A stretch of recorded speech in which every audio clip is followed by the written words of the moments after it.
Hi, it's Patricia Finney, also known as P.F. Chisholm, and I write the Sir Robert Carey 16th century crime novels. And this is the Historical Novelist's Guide to Going to Bed. So, where did you go to bed? Well, you usually had a bed frame. The bed itself was what we would call the mattress.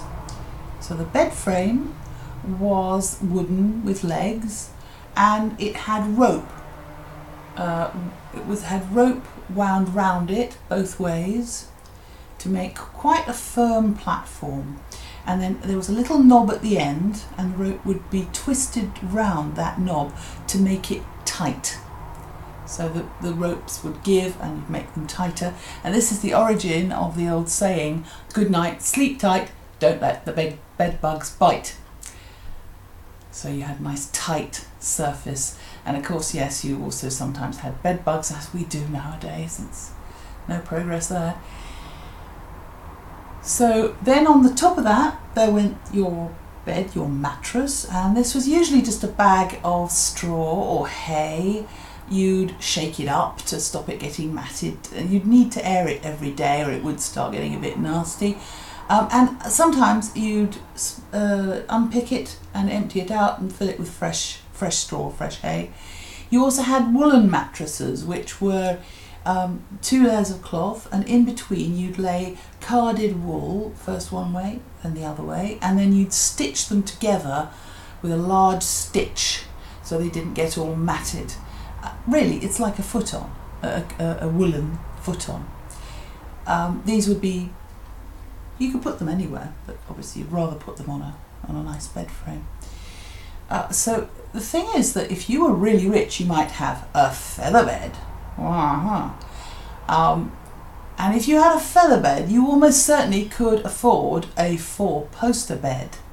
4 posts, a roof, and curtains. Lovely long curtains that you would draw when you went to bed.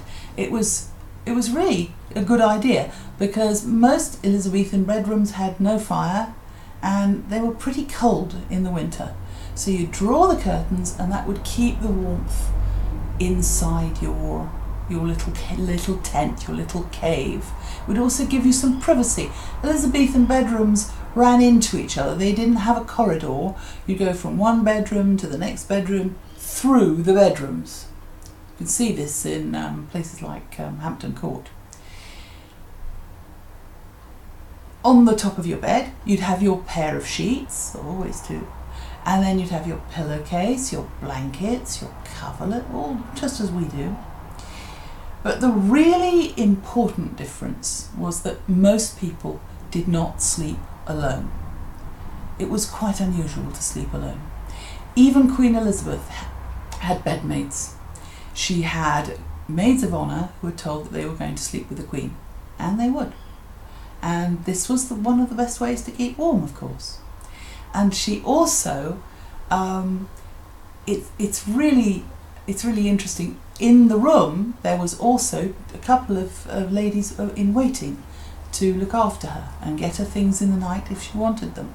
So you talk about Queen Elizabeth's bedroom had 3 or 4 people in there, as well as the Queen.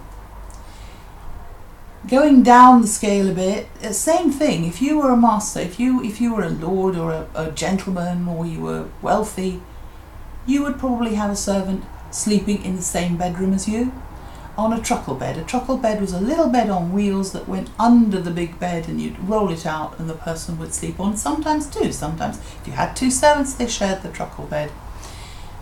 This is very interesting, and this all comes from a wonderful book by Ruth Goodman called How to Be a Tudor. I can't recommend it highly enough.